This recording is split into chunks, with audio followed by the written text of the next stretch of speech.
2024 సార్వత్రిక ఎన్నికల్లో ఎన్డీఏ కూటమి జెట్ స్పీడ్తో గెలుపు బాటలో దూసుకుపోయింది. ముఖ్యమంత్రి వైఎస్ జగన్ మోహన్ రెడ్డి సొంత జిల్లాలోనే పరువు కోసం పాకులాడాల్సిన పరిస్థితి ఏర్పడింది. మైదుకూరు సిట్టింగ్ ఎమ్మెల్యే రఘురామిరెడ్డిపై టీడీపీ ఎమ్మెల్యే అభ్యర్థిగా బరిలో నిలిచిన పుట్టా సుధాకర్ యాదవ్ ఘన విజయం సాధించారు. వైసీపీ ప్రభుత్వం పాలనలో మైదుకూరు నియోజకవర్గ ప్రజలు ఎన్నో ఇబ్బందులకు గురయ్యారని, అభివృద్ధి బాటలో అట్టడుగును నిలిచిందని, ఈసారి నియోజకవర్గ ప్రజలు వైసీపీ ప్రభుత్వానికి గుణపాఠం చెప్పి టీడీపీకి పట్టం కట్టడం ఎంతో సంతోషంగా ఉందన్నారు. అందరికీ నమస్కారం. ఈరోజు ఎన్నికలు కంప్లీట్ అయిపోయింది. మా మైదుకూరు నియోజకవర్గ ప్రజలు సుమారు 15 సంవత్సరాల నుంచి ఎన్నో ఎదురు చూస్తూ ఈ 5 సంవత్సరాల నుంచి అరాచకాలను ఎప్పుడెప్పుడు అణచివేయాలి అని చెప్పి కార్యకర్తలందరూ ఎదురు చూసి ఈరోజు అఖండ మెజారిటీ ఈరోజు మా మైదుకూరు నియోజకవర్గ ప్రజలు ఇచ్చినారు. వారికి అందరికీ కూడా కృతజ్ఞత తెలియజేసుకుంటున్నా. వాళ్ళు చేసిన కష్టం ఈరోజు ఫలించింది.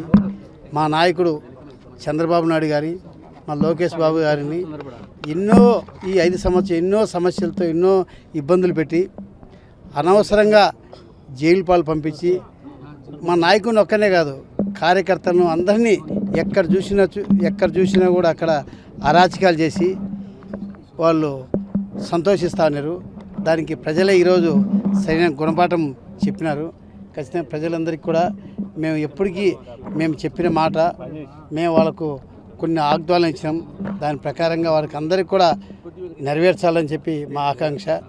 మా మైదుకూరు నియోజకవర్గంలో ఇంతవరకు ఒక బీసీ నాయకుడిగా ఇంతవరకు ఎప్పుడు రాలేదు. మొట్టమొదటిసారిగా మా మైదుకూరు నియోజకవర్గ ప్రజలు నన్ను ఎన్నుకునేందుకు వారికి ఎప్పటికీ ఎల్లవేళలా రుణపడి ఉంటారని చెప్పి ఈ సందర్భంగా తెలియజేసుకుంటున్నాను. నియోజకవర్గంలో జరిగిన దాడుల పైన ఎలా స్పందిస్తారు? మీ కార్యకర్తలకు ఎలాంటి హామీ ఇస్తారు?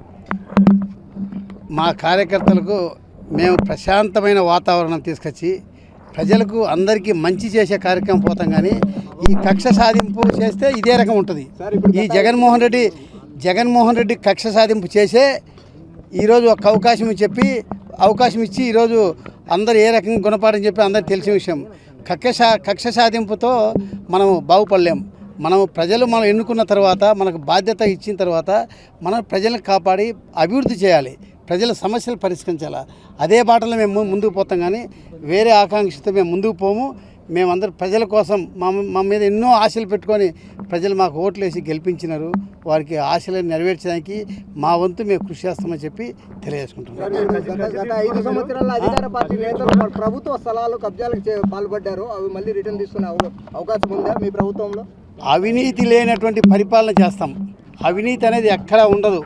ఎక్కడ అవినీతి జరగకుండా పరిపాలన చేస్తామని చెప్పి మేము హామీ కూడా ఇస్తున్నాం అందరికీ కూడా.